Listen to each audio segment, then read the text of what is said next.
My son Daniel, who was 16 years of age on the 3rd of July 2018, went for what was called a straightener with boys who've been bullying for years. They're sort of recruited in, if you like, and manipulated to sort of do as they're told. They have to sell a certain amount for the leader of the pack, so to speak. Daniel refused to do it, which is why the bullying started. And he was 12 at the time. They stole his bike. They set fire to his hair. When Daniel got to the field, he went with 2 of his friends. There was 27 boys hiding in the bushes. The boy who was supposed to fight Daniel wouldn't.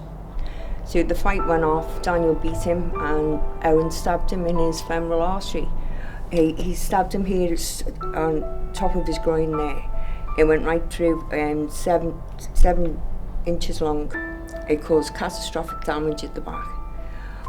All his friends heard him say was, "I've been stabbed." When he finally got to the road, he just dropped. He was 6'1", Daniel, when he died.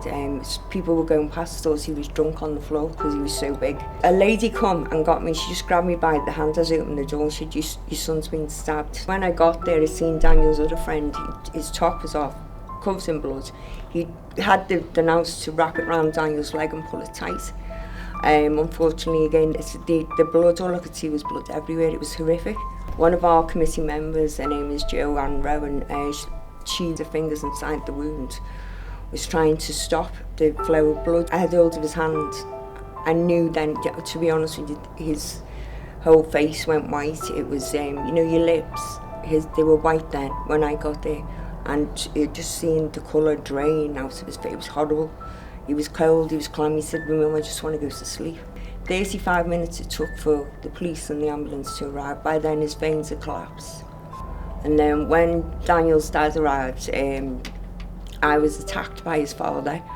And maybe it was emotions, I don't know, but because I sort of retaliated back, I had 4 policemen jump on me and was trying to choke me out on the floor while Daniel was dying on the floor. They wouldn't allow me to go in the ambulance with my son and allowed me to walk off the crime scene. Covered in blood, it was in my hair, it was up my arms, it was everywhere. They wouldn't tell me what hospital he'd gone to. And I was just left. They were horrible to me, to be honest with you. Well, it took me nearly an hour to find out where Daniel was. And then when I got there, he'd been dead an hour. They grooming the younger boys to do their bidding, so to speak.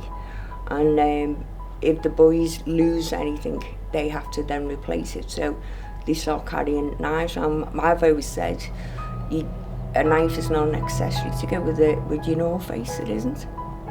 It hurts people, it causes damage, it kills people. But I don't believe that taking knives off the street is going to resolve it, because if it's not a knife, it'll be a gun. If it's not a gun, it'll be a toaster. Anything the kids can pick up and use. So that is why I keep saying about the youth services. They need to put youth services back. The kids need something to do. That is the playful sort of title is #platform for change, because we believe that, you know, there is a platform for change. You know, the kids shouldn't be going around killing kids, and that, you know, our charity basically is to take them off the streets, to keep them safe, to give them something to do, whereas the council at the moment has removed all of youth services. There's no longer any support, not just for the children but for families. Some parents can't cope with their children due to behavioural problems, ADHD, ASD, Asperger's. I mean, you could go on, the list is completely endless, and they need support as well. Daniel had ADHD, he had Asperger's. He was in alternative education as well, so I understand that side of it, and I know that a lot of children have, due to alternative education, been given a second chance, whereas a lot of the schools now are just expelling them and leaving them with nothing to do. I think that's wrong. We want to offer sports house. It's discipline. It gives them something to do, and the kids, as you know, they've got that much energy in them anyway. So we want to have somewhere where they can do boxing, Muay Thai, martial arts, keep fit, dance, mountain climbing, because our child is an avid climber. Arts and crafts, yeah. You name it, dance. Anything for anyone who's got an interest. You can set up in our place and set up a club. Reading, walking, running. I'm doing this because I want my son's legacy to live on. And people need to say, I can't allow another mother to go through this. I can't. We can save one child.